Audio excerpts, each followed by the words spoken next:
अत्यंत गरीब परिवार का एक बेरोजगार युवक नौकरी की तलाश में किसी दूसरे शहर जाने के लिए रेलगाड़ी से सफ़र कर रहा था।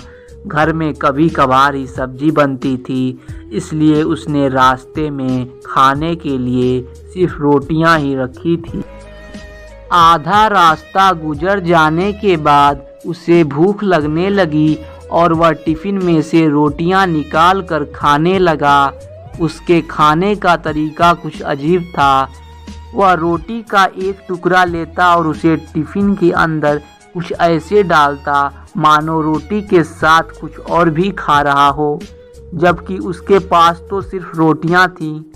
उसकी इस हरकत को आसपास के और दूसरे यात्री देखकर हैरान हो रहे थे। वह युवक हर बार रोटी का एक टुकड़ा लेता और झूठ मूठ का टिफ़िन में डालता और खाता। सभी सोच रहे थे कि आखिर वह युवक ऐसा क्यों कर रहा था। आखिर एक व्यक्ति से रहा नहीं गया और उसने उससे पूछ ही लिया कि भैया, तुम ऐसा क्यों कर रहे हो? तुम्हारे पास सब्जी तो है ही नहीं, फिर रोटी के टुकड़े को हर बार खाली टिफ़िन में डालकर ऐसे खा रहे हो मानो उसमें सब्जी हो। तब उस युवक ने जवाब दिया, भैया, इस खाली ढक्कन में सब्जी नहीं है, लेकिन मैं अपने मन में यह सोच कर खा रहा हूँ कि इसमें बहुत सारा अचार है। मैं अचार के साथ रोटी खा रहा हूँ।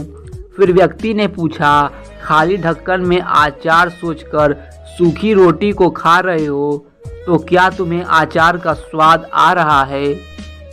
हाँ, बिल्कुल आ रहा है।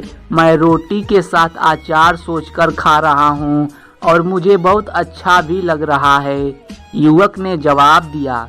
उसके इस बात को आसपास के यात्रियों ने भी सुना और उन्हीं में से एक व्यक्ति बोला, जब सोचना ही था तो तुम अचार की जगह पर मटर पनीर सोचते, शाही गोभी सोचते, तुम्हें इनका स्वाद मिल जाता। तुम्हारे कहने के मुताबिक तुमने अचार सोचा तो अचार का स्वाद आया, तो और स्वादिष्ट चीज़ों के बारे में सोचते तो उनका स्वाद आता। सोचना ही था तो भला छोटा क्यों सोचे? तुम्हें तो बहुत बड़ा सोचना चाहिए था। मित्रों, इस कहानी से हमें यह शिक्षा मिलती है कि जैसा सोचोगे वैसा पाओगे। छोटी सोच होगी तो छोटा मिलेगा, बड़ी सोच होगी तो बड़ा मिलेगा। इसलिए जीवन में हमेशा बड़ा सोचो, बड़े सपने देखो तो हमेशा बड़ा ही पाओगे। छोटी सोच में भी उतनी ही ऊर्जा और समय खपत होगी जितनी बड़ी सोच में। इसलिए जब भी सोचना ही है तो हमेशा बड़ा ही सोचो।